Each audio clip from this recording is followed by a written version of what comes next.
बड़ी खबर है, ओमान के पास तेल टैंकर पर हमला हुआ है। टैंकर पर सवार सभी 24 भारतीय सुरक्षित बचा लिए गए हैं। खबर आ रही है ओमान से, जहां पर ओमान एयरफोर्स ने भारतीयों को रेस्क्यू किया, बचा लिया। अमेरिकी सेना ने हमले की बात भी स्वीकार कर ली है। टैंकर ने नाकेबंदी तोड़ने की कोशिश की, यह दावा अमेरिका का है। और इसी बीच अमेरिकी सेना ने टैंकर पर हमले का दावा खुद भी किया। उन्होंने इस बात को माना कि उन्होंने हमला किया। 24 भारतीय इस टैंकर पर थे, जिन्हें ओमान की सेना ने बचा लिया है।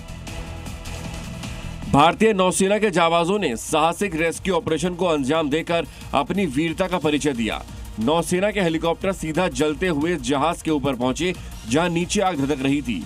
ऊपर तेज हवाएं थी और बीच में फंसी थी 24 जिंदगियां। नौसेना के जवानों ने हेलीकॉप्टर से रस्सियां नीचे उतारी और एक एक कर सभी नाविकों को हवा में उठाकर सुरक्षित बाहर निकाला। जहाज भारत के कारवां बंदरगाह से ओमान के दुकुम बंदरगाह की ओर जा रहा था। बद्रीनाथ धाम में श्रद्धालुओं की संख्या लगातार बढ़ रही है और हर दिन हजारों की संख्या में श्रद्धालु दर्शन के लिए बद्रीनाथ धाम पहुंच रहे हैं। चारधाम यात्रा ने नए रिकॉर्ड कायम कर दिए हैं और कपाट खुलने के मात्र 1.5 महीने के अंदर अंदर लगभग 10 लाख श्रद्धालु भगवान बद्री विशाल के दर्शन अब तक कर चुके हैं। ये संख्या अब तक के सभी पुराने रिकॉर्ड तोड़ चुकी है। आंकड़ों के मुताबिक बद्रीनाथ धाम में हर रोज लगभग 25 से 30 हजार श्रद्धालु दर्शन के लिए पहुंच रहे हैं। 23 अप्रैल को कपाट आम श्रद्धालुओं के लिए खोल ले जाने के बाद से ही लगातार बड़ी संख्या में यात्री धाम आ रहे हैं।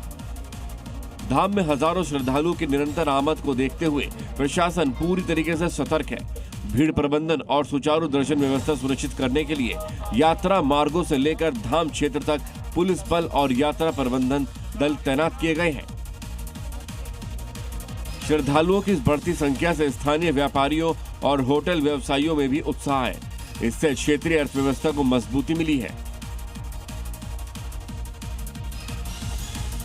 अब आपको लिए चलते हैं बद्रीनाथ हाईवे पर स्थित कर्णप्रयाग के कर्ण मंदिर में, जो इन दिनों श्रद्धालुओं के लिए गहरे आस्था का केंद्र बन गया। बद्रीनाथ धाम से लौटते समय तीर्थयात्री इस पौराणिक मंदिर में दर्शन कर अपनी चारधाम यात्रा को पूर्ण और धन्य महसूस कर रहे हैं।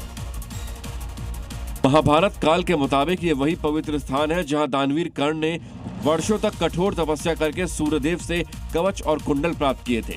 यह कर्णप्रयाग अलकनंदा और पिंडर नदियों का पावन संगम स्थल है, जो गढ़वाल हिमालय के 5 प्रयागों में से एक अत्यंत महत्वपूर्ण तीर्थ है। चार धाम यात्रा पर आने वाले श्रद्धालु बद्रीनाथ की विशाल यात्रा के बाद इस शांत और आध्यात्मिक वातावरण वाले छोटे से मंदिर में रुककर देवभूमि की प्राचीन संस्कृति और आस्था से जुड़ रहे हैं। अगर आप भी आने वाले दिनों में चारधाम यात्रा या कर्णप्रयाग की यात्रा की योजना बना रहे हैं, तो इन स्थानों के बारे में जानकारी प्राप्त कर सकते हैं।